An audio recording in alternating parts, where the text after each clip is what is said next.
America और Iran के बीच Switzerland में चल रही उच्च स्तरीय वार्ता का पहला दिन समाप्त हो गया है, लेकिन दोनों पक्षों के बीच कई महत्वपूर्ण मुद्दों पर मतभेद अब भी बने हुए हैं।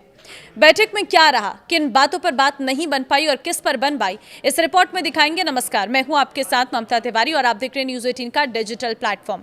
अमेरिकी अधिकारियों के अनुसार बातचीत जारी है और इसके रात भर चलने की संभावना है। हालांकि ईरानी सूत्रों का कहना है कि वार्ता की रफ्तार धीमी पड़ गई है, लेकिन बातचीत पूरी तरह टूटी नहीं है। तनाव तब और बढ़ गया जब अमेरिकी राष्ट्रपति डोनाल्ड ट्रंप ने एक टीवी इंटरव्यू में ईरान को कड़ी चेतावनी दी है। ट्रंप ने कहा कि अगर समझौता नहीं हुआ तो अमेरिका दोबारा सैन्य कार्रवाई कर सकता है और हॉर्मुज पर नियंत्रण स्थापित करने की कोशिश कर सकता है। उनके इस बयान से ईरानी प्रतिनिधिमंडल में नाराजगी देखी गई है।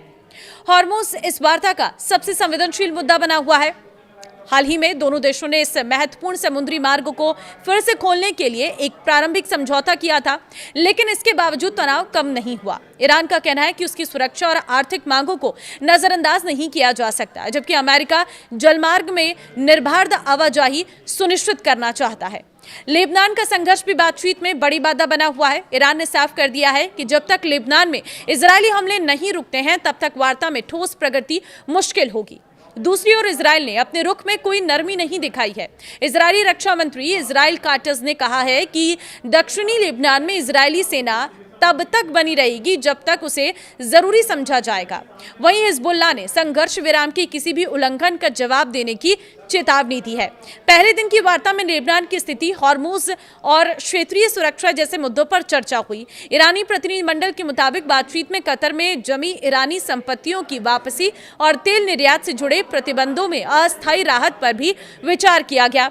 इस पूरी प्रक्रिया में पाकिस्तान और कतर मध्यस्थ की भूमिका निभा रहे हैं। दोनों देशों ने अमेरिका और ईरान के बीच संवाद बनाए रखने में महत्वपूर्ण भूमिका निभाई है। हालांकि वार्ता जारी है, लेकिन परमाणु कार्यक्रम, क्षेत्रीय संघर्ष, प्रतिबंधों में राहत और सुरक्षा संबंधी मुद्दों पर गहरे मतभेद ये संकेत देते हैं कि अंतिम और व्यापक समझौते तक पहुंचना अभी भी आसान नहीं होगा। ईरान के विदेश मंत्री अब्बास अरागची ने कहा है कि पाकिस्तान और कतर की लगातार मध्यस्थता के कारण लेबनान में जारी संघर्ष को समाप्त करने की दिशा में महत्वपूर्ण प्रगति हुई है। उन्होंने सोशल मीडिया पर जारी एक संदेश में दोनों देशों के प्रयासों की सराहना की है और कहा है कि उनकी कूटनीतिक कोशिशों से सकारात्मक परिणाम आए हैं।